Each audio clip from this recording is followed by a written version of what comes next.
کہ قرآن کریم وہ کتاب ہے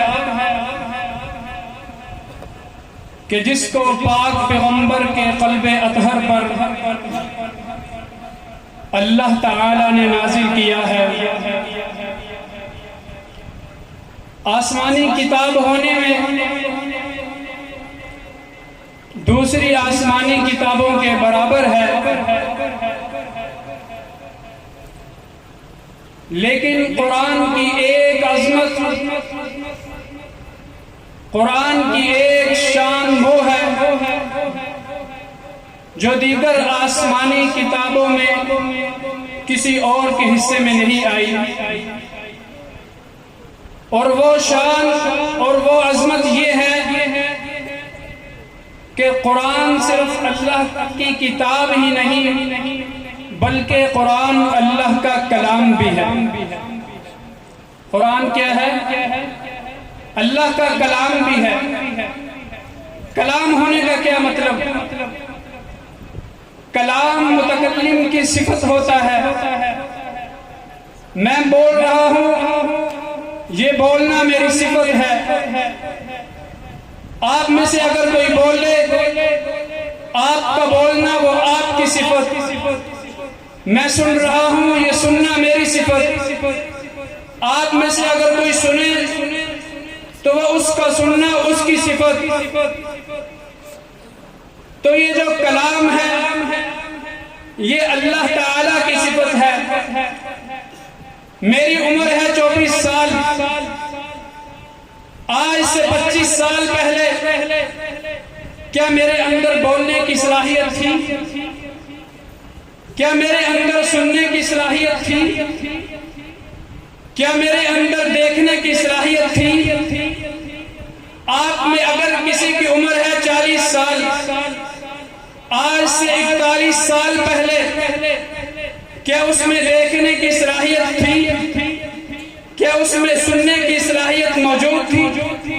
تو جب ہم اپنی صفات کا آغاز کرتے ہیں، بولنا میری صفت، دیکھنا میری صفت، سننا میری صفت، ہم اس کا آغاز کرتے ہیں جب اپنی ولادت کا سن بتاتے ہیں، مہینہ اور دن بتاتے ہیں، اس کے بعد کیا ہوتا ہے؟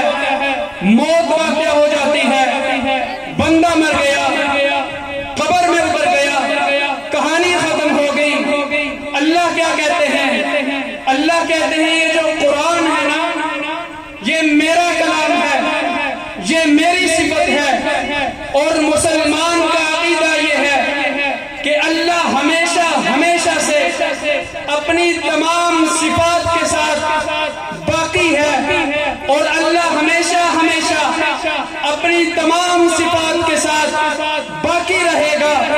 جب مان لیا کہ قرآن اللہ کا کلام ہے تو بات سمجھ میں آئی، جب تک اللہ باقی ہے تو اس کی صفت کلام اللہ بھی باقی ہے۔ اللہ کی ذات کو بھی فنا کوئی نہیں، اللہ کی کتاب قرآن کو بھی فنا کوئی نہیں، اللہ کی بھی انتہا کوئی نہیں، اللہ کے کلام قرآن کی بھی انتہا کوئی نہیں۔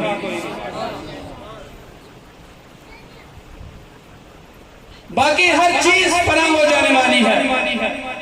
یہ آسمان، زمین، سورج، ستارے، سیارے، چرند پرند درند، جو کچھ بھی ہے یہ سب کچھ ختم ہو جانے والا ہے۔ کل من علیہا فان، ایک نہ ایک دن ہر چیز نے فنا ہو جانا ہے۔ صرف اور صرف باقی رہنے والی ذات وہ اللہ رب العزت کی ذات ہے۔ جب اللہ بھی باقی تو اس کا کلام بھی باقی، اللہ بھی باقی اس کا خطاب بھی باقی، اللہ بھی باقی اس کی گفتگو بھی باقی، اللہ بھی باقی اس کی تقریر بھی باقی، اللہ بھی باقی اس کی سبیش بھی باقی۔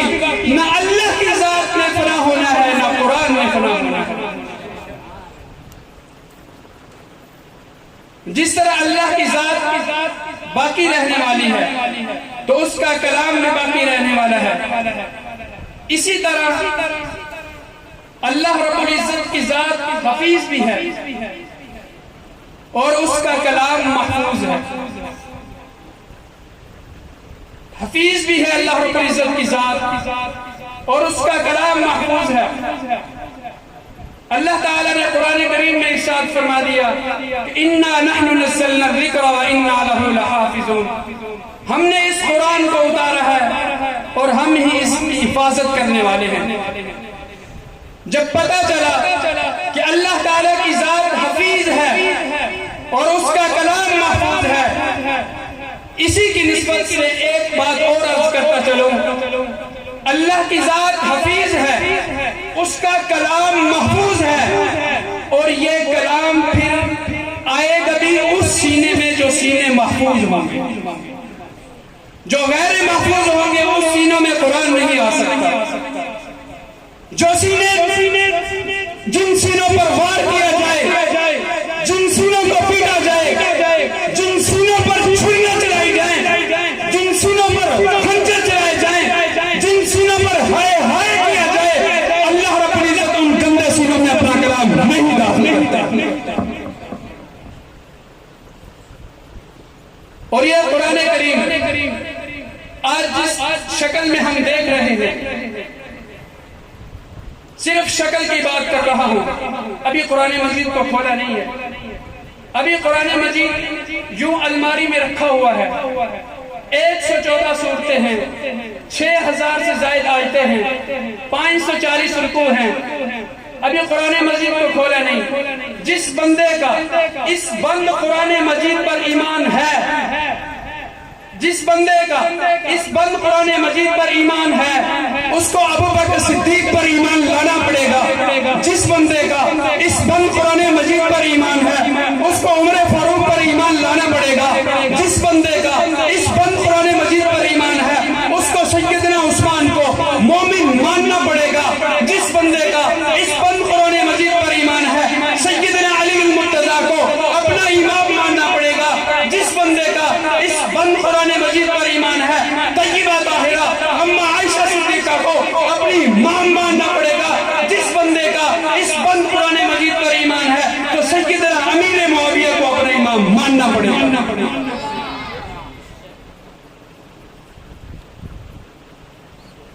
اور ذرا آگے چلتے ہیں، قرآن مجید کو کھول کر دیکھتے ہیں.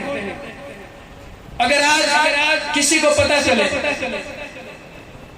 کہ حضرت موسیٰ علیہ السلام کا معجزہ جو اللہ تعالیٰ نے ان کو دیا، وہ معجزہ کیا تھا کہ حضرت موسیٰ علیہ السلام اپنی لاٹھی زمین پر مارتے تو وہ اژدہا بن جاتا. حضرت سلیمان علیہ السلام کو اللہ تعالیٰ نے کیا معجزہ دیا تھا کہ حضرت سلیمان علیہ السلام کا تخت بغیر انجن کے ہواؤں میں اڑتا تھا. اگر آج کسی کو پتہ چلے کہ حضرت موسیٰ علیہ السلام کا معجزہ لاہور میں کسی جگہ رکھا ہوا ہے، لاہور کی فلاں جگہ پر رکھا ہوا ہے، حضرت سلیمان علیہ السلام کا معجزہ جو اللہ رب العزت نے ان کو عطا کیا وہ لاہور کی کسی مسجد میں رکھا ہوا ہے، تو آپ سارے اس کو دیکھنے جائیں گے؟ بلند آواز سے بولیے، دیکھنے جائیں گے یا نہیں دیکھنے جائیں گے؟ آپ وہاں جا کر دیکھیں گے کہ اچھا کہ یہ وہ معجزہ ہے جو حضرت موسیٰ علیہ السلام زمین پر مارتے تو وہ اژدہا بن جاتا. یہ وہ معجزہ ہے کہ حضرت سلیمان علیہ السلام کا تخت جو بغیر انجن کے ہواؤں میں اڑتا تھا. نہیں، بلکہ ہر بندہ اپنے ذہن کے مطابق، اپنی سوچ کے مطابق جہاں یہ دیکھے گا کہ یہ معجزہ ہے، وہاں اور بھی غور و فکر کرے گا اپنے ذہن کے مطابق کہ کہیں یہ تیار کب نہیں، کہیں یہ لکڑی جو حضرت موسیٰ حضرت سلیمان علیہ السلام کا تخت، یہ لکڑی ملائیشیا کے مشابہ تو نہیں، یہ لکڑی چائنا کی لکڑی کے مشابہ تو نہیں. کوئی کہے گا یہ تیار کا ہے، کوئی کہے گا یہ چائنا کی لکڑی کے مشابہ ہے، کوئی کہے گا ملائیشیا کی لکڑی کے مشابہ ہے. یہ تو پہلے انبیاء کے معجزے تھے. آؤ میں آپ کو قرآن اپنے نبی کا معجزہ دکھاتا ہوں. اس معجزے پر غور کرو. اس میں آپ کو ابو بکر صدیق بھی نظر آئے گا، عمر فاروق بھی نظر آئے گا. اس معجزے پر غور کرو، سیدنا عثمان بھی نظر آئے گا، سیدنا علی المرتضیٰ بھی نظر آئے گا، سیدنا امیر معاویہ بھی نظر آئے گا،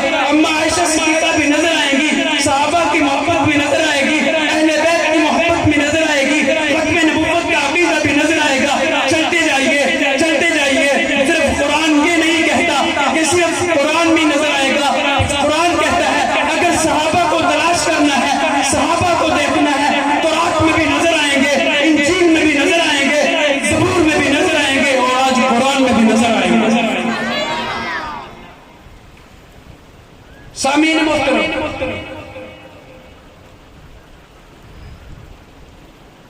جب سے یہ آسمان بنا ہے، آسمان کے بننے سے لے کر آسمان کے ٹوٹنے تک، زمین کے بننے سے لے کر زمین کے ٹوٹنے تک، اوپر سے نیچے تک، شرق سے غرب تک، شمال سے جنوب تک، شمال سے جنوب تک، اوپر سے نیچے تک، مشرق سے مغرب تک، ہر چیز، ستاروں کے ٹوٹنے تک، سورج کے چلنے اور رکنے تک، حضرت آدم علیہ السلام کی ولادت سے لے کر آخری انسان کی ولادت تک، جو چیز بھی آپ دیکھو گے تو اس کے پیچھے آپ کو قرآن کی طاقت نظر آئے گی۔ آج کا سائنسدان اگر اپنی سائنس پہ کھڑا ہے تو اس کے پیچھے قرآن کی طاقت ہے۔ آئی ڈاکٹر اپنی ڈاکٹری پہ کھڑا ہے تو اس کے پیچھے قرآن کی طاقت ہے۔ حکیم اپنی حکمت پہ کھڑا ہے تو اس کے پیچھے قرآن کی طاقت ہے۔ مفسر اپنی تفسیر پہ کھڑا ہے تو اس کے پیچھے قرآن کی طاقت ہے۔ مدبر اپنی تدبیر پہ کھڑا ہے تو اس کے پیچھے قرآن کی طاقت ہے۔ دنیا کے قانون اپنے قانونوں میں کھڑے ہیں تو اس کے پیچھے قرآن کی طاقت ہے۔ سائنسدان آگے بڑھا ہے، پیچھے قرآن ہے۔ مفسر آگے بڑھا ہے، پیچھے قرآن ہے۔ محقق آگے بڑھا ہے، پیچھے قرآن ہے۔ محقق آگے بڑھا ہے، پیچھے قرآن ہے۔ قاری آگے بڑھا ہے، پیچھے قرآن ہے۔ انسان نے تحقیق کی، پیچھے قرآن ہے۔ ریسرچ کی، پیچھے قرآن ہے۔ چاند پر گیا، پیچھے قرآن ہے۔ ادب کے پیچھے دیکھ، قرآن ہے۔ انصاف کے پیچھے دیکھ، قرآن ہے۔ پیار کے پیچھے دیکھ، قرآن ہے۔ الفت کے پیچھے دیکھ، قرآن ہے۔ محبت کے پیچھے دیکھ، قرآن ہے۔ نماز کے پیچھے دیکھ، قرآن ہے۔ سوچ کے پیچھے دیکھ، قرآن ہے۔ عدل کے پیچھے دیکھ، قرآن ہے۔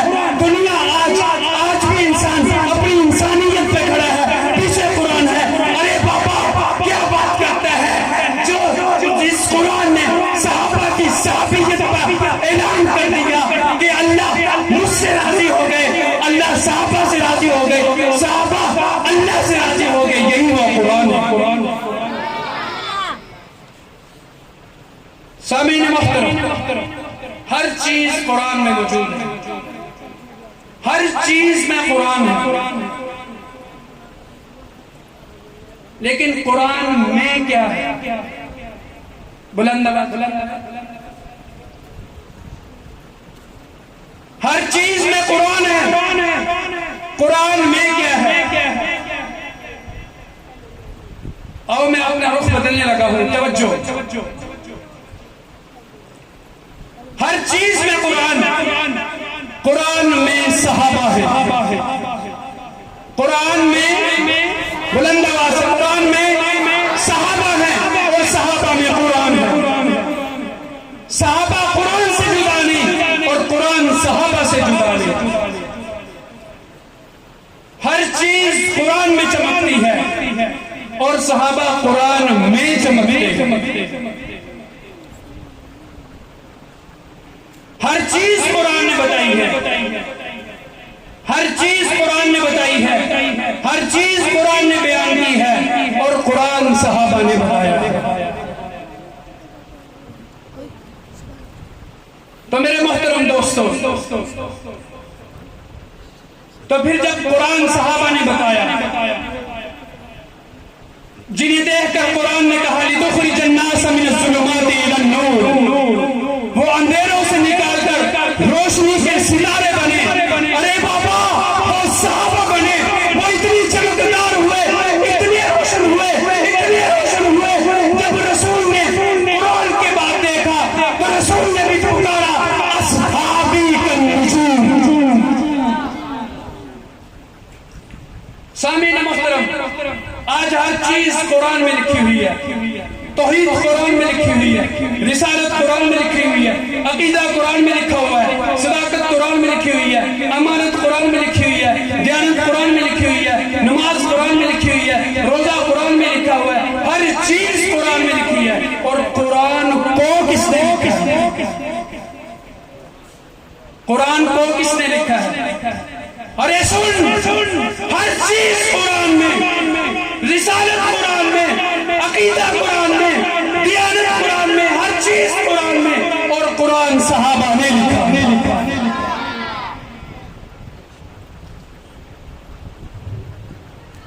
قرآن کس نے لکھا ہے؟ بلند آواز سے کس نے لکھا ہے؟ صحابہ نے لکھا ہے. تو صحابہ کے سچ میں کوئی شک نہیں.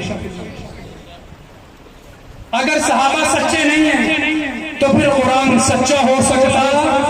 بلند آواز سے اگر صحابہ سچے نہیں ہیں تو قرآن سچا ہو سکتا نہیں ہے. قرآن سچا نہیں ہو سکتا اگر صحابہ سچے نہیں ہیں.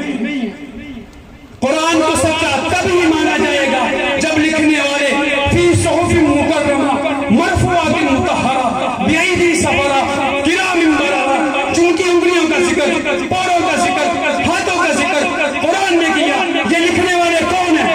بلند آواز سے بولیے، لکھنے والے کون ہیں؟ لکھنے والے کون ہیں؟ الحمدللہ رب العالمین. لکھنے والے کون ہیں؟ الرحمن الرحیم. لکھنے والے کون ہیں؟ مالک یوم الدین. ایاک نعبد و ایاک نستعین. لکھنے والے کون ہیں؟ الف لام میم ذالک الکتاب لا ریب فیہ. لکھنے والے کون ہیں؟ سیکون الصباح. لکھنے والے کون ہیں؟ یہ کون ہیں؟ کون ہیں؟ بلند آواز سے یک سوا ہو کر بولیے، یہ لکھنے والے کون ہیں؟ تلک الرسل لن تنالوا البر والمحسنات لا يحب الله وإذا سمعوا ولو أننا قال الملأ واعلموا يعتذرون وما من دابة وما أبرئ ربما سبحان الذي قال لم اقترب قد أفلح وقال الذي أمن خلق وطلما ومن يبلغ وما لله فمن أسلم إليه ردوا. آمين. قال فما خطبكم؟ آمين. قال فما خطبكم؟ قد سمع الله تبارك الذي أما يتساءلون. الحمد کی الف سے لے کر والناس کی سن تک پورا قرآن لکھنے والے کون ہیں؟ کون ہیں؟ بلند آواز سے کون ہیں؟ پورا قرآن لکھنے والے کون ہیں؟ قرآن کی آیتیں لکھنے والے کون ہیں؟ قرآن کے جملے لکھنے والے کون ہیں؟ قرآن کی سورتیں لکھنے والے کون ہیں؟ بلند آواز سے بولیے، قرآن کے جملے لکھنے والے، قرآن کے جملے لکھنے والے کون ہیں؟ کون ہیں؟ ہمارے امام کون ہیں؟ ہمارے مقتدا کون ہیں؟ ہمارے پیشوا کون ہیں؟ ہمارے امام کون ہیں؟ ہمارے استاد کون ہیں؟ ہمارے مرشد کون ہیں؟ ہماری صبح کون ہے؟ ہماری شام کون ہے؟ ہمارے اٹھنا بیٹھنا کون ہے؟ ہمارا دن رات کیا ہے؟ کون ہے؟ بلند آواز سے بولیے. مفسر سے پوچھو، محدث سے پوچھو، محقق سے پوچھو، جس سے مرضی پوچھو، جواب ایک ہی ہے: صحابہ صحابہ صحابہ صحابہ صحابہ صحابہ صحابہ صحابہ صحابہ صحابہ صحابہ صحابہ صحابہ صحابہ صحابہ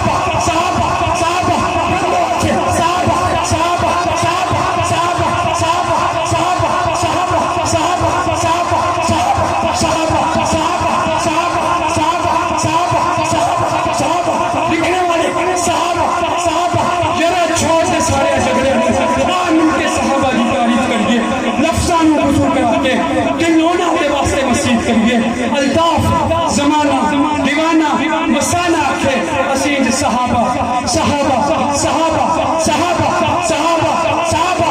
کھڑے ہو کر کھڑے ہو کر پورا مسئلہ کھڑا ہو.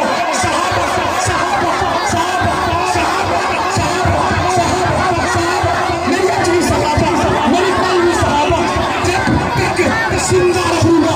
صحابہ صحابہ صحابہ صحابہ صحابہ صحابہ کرتے رہیں گے. ہے جذبہ یارہ چھوڑ بے شوق سے نام صحابہ کا کر چرچا عام صحابہ کا.